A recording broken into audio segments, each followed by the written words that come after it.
of the freedom of assembly. Somewhere I read of the freedom of speech. Somewhere I read of the freedom of press. Somewhere I read that the greatness of America is the right to protest far right. We need a reassessment of wars in our culture.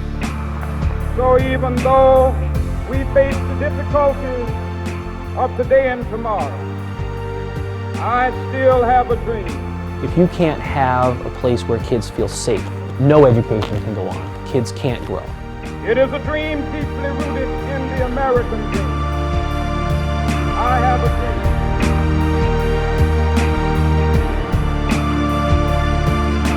And we need to understand the costs of wars and also their general ineffectiveness. One way to feel safe is to live in a neighborhood where even if you forget to lock your house, you know that nothing's going to happen. Another way to feel safe is to put 15 locks on every door that you have, right, with the cameras, and have a gun loaded in every room just in case. The capacity to create and make peace lies within each one of us. You know, I have learned early in life that if you don't teach peace, somebody is teaching violence.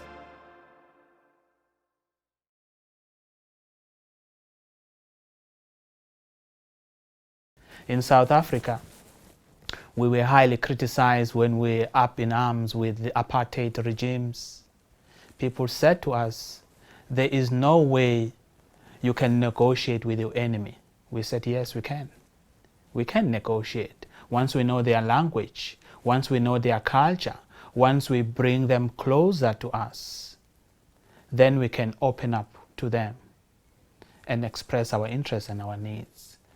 Nonviolence succeeded in bringing down horrible authoritarian governments, dictatorships. People say, oh, well, nonviolence would never work. Well, it did. Even long-standing conflicts that have built up resentments for decades can be resolved when people find the determination to find common ground. That's what nonviolence is. It's people power. But we have the power, because we are the people! People enter into a conflict because, one, they are dissatisfied about something. Some of their needs are unmet. This is what democracy looks like! Show me what democracy looks like! This is what democracy looks like! Show me what democracy looks like! This is what democracy looks like! So they want something. They are crying out for something. There is an anxiety right there. They want something. But it's not enough to get what you want. But how you get what you want is equally important. I remember seeing these two group of gangs separate, and there were these two gentlemen from each side who essentially had this huge rage towards one another. And one boy got beat up, his nose was like bleeding all over the place, and I couldn't do anything about it.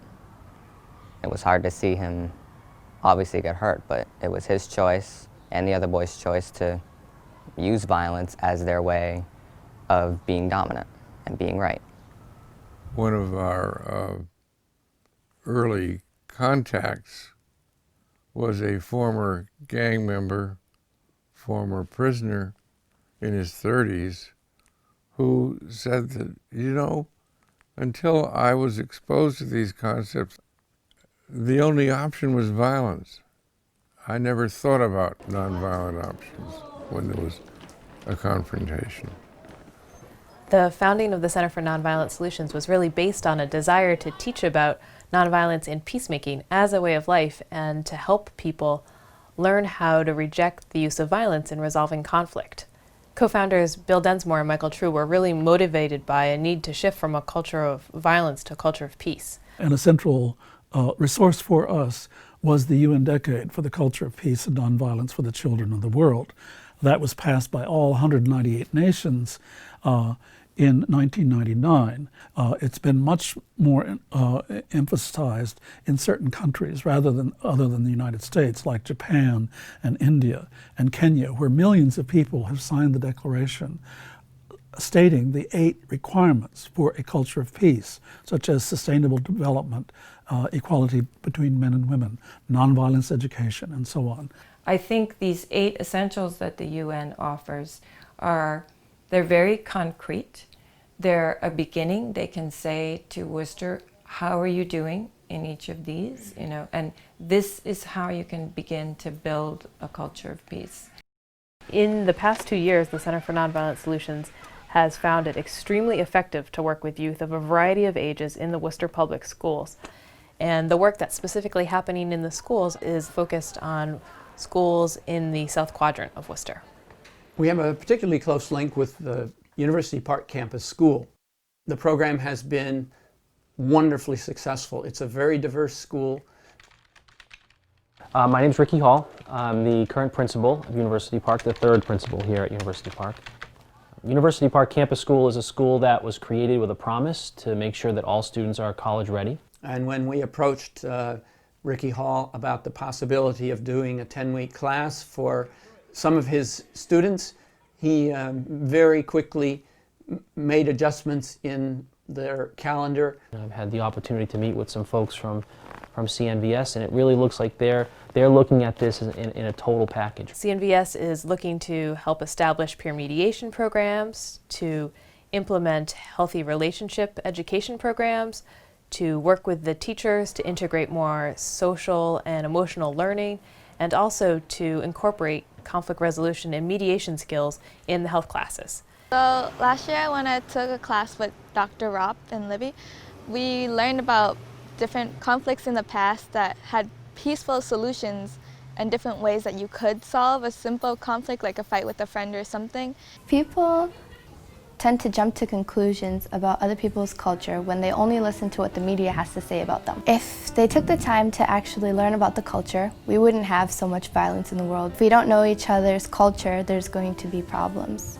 So you could tell that they were thinking about it beyond just doing the reading and going to the weekly seminar, but that it had a profound impact on the way they saw the world. Before, I don't think I was going down the right path. I actually thought violence was okay, and that it was everywhere in my city, my family.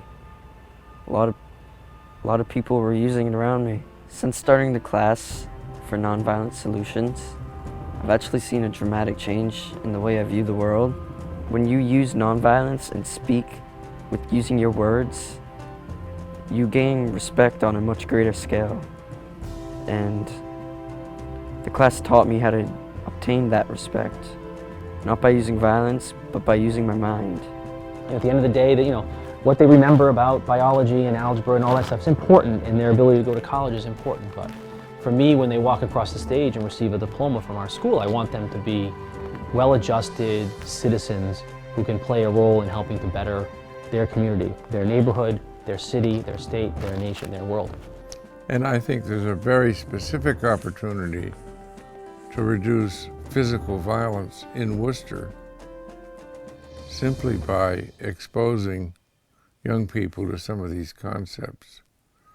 So I think these skills are absolutely essential for the health of our society and for really the long-term safety and security of the entire world. Besides working with youth, CNVS also works with adults in a variety of ways. We have a resource center, we have trainings and workshops that are available on mediation and peacemaking skills. We have a speakers bureau that's available, and we have mediators that can go out into the community to help with any disputes that may arise. And we also have Professional Development Teachers Institute. We received a $10,000 Mass Humanities grant to do teacher training. We're having a Professional Development Institute for 20 teachers covering nonviolent movements in the modern world. A lot of teachers tell us that they are tired of only teaching about war and that they would love to teach about something like nonviolent social movements so that their students can understand that nonviolence can be effective and that they themselves can be agents of change, that they can participate in making history in a way that's not focused on wars and violence. When we applied to the Mass Humanities Foundation, we made the argument that violence is an increasing problem in our society and in the world. And one of the reasons why I'm here is because this program, I think, will allow me to learn and earn some knowledge and skills to develop a peer mediation program in my school, which is my highest interest. Violence has become so dominant in our civilization, and we never talk much about it. How did it become so dominant? Why do we accept violence so easily? That's because we haven't been at this very long. We've been at war making a long time, and we've done it extremely well. We have killed millions and millions and millions of people, and we have great discourse from the time of Sun Tzu, who was a great Chinese writer who wrote discourse on war making in 1500 BC, or maybe even earlier. And that's been revised and updated by the Chinese and by other people. So here we have all the sophisticated discourse about war making. Violence, fabrication, cutting, destroying. This is the very essence of our civilization. This is what we do all of the time. What about peacemaking? Well, it's possible to say that we haven't been thinking about peacemaking really until the last 2 centuries. The word nonviolence in English has only been around since about 1920. So we're talking about discourse that we're almost inventing as we go along. You know, I have learned early in life that if you don't teach peace, somebody is teaching violence. As much as you hate to hear that, you got to worry about where did those kids get that? How did it get into their heads? It's not their idea. Parents, school, media, society. In fact, there are so many teachers of violence than teachers of peace. We need to train more peace advocates and get out there and teach peace. Because by so doing that, we are enhancing our democracy. We are enhancing our education, our well-being, our social well-being. As I mentioned the other day, a couple of days ago, we had this discussion on September 11th, and several students who participated said, but of course we had to do something. We had to bomb somebody after September 11th, right? It was just the question of what country to bomb. I mean, just listen to the language, as Mike says. We had to bomb somebody? For an example, I come from Africa. Let me take you back. I've been to DRC Congo. You remember the conflict between the Hutus and the Tutsis.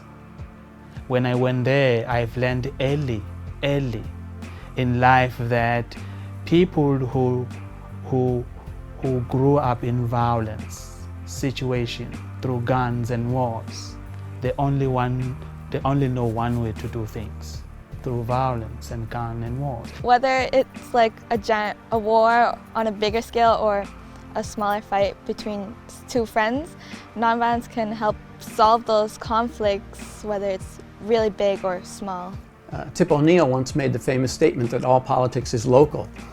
Well, all violence is local, because the victims of violence are all people.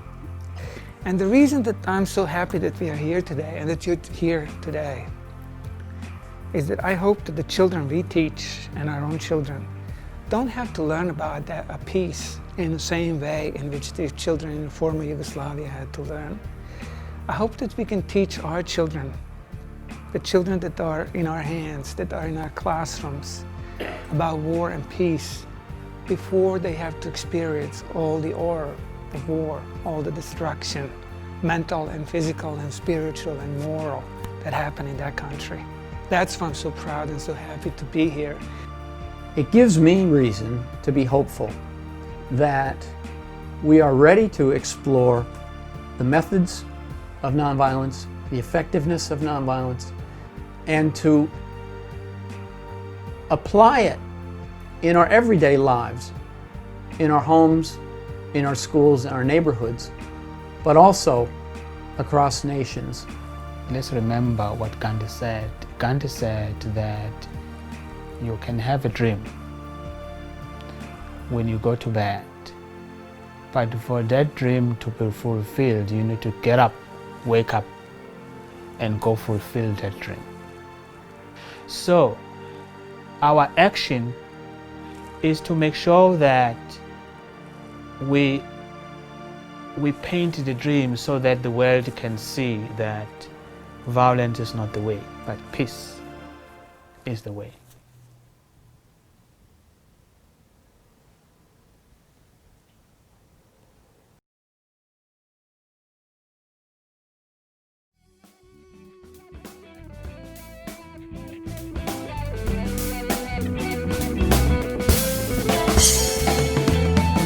Some of you don't hardly know.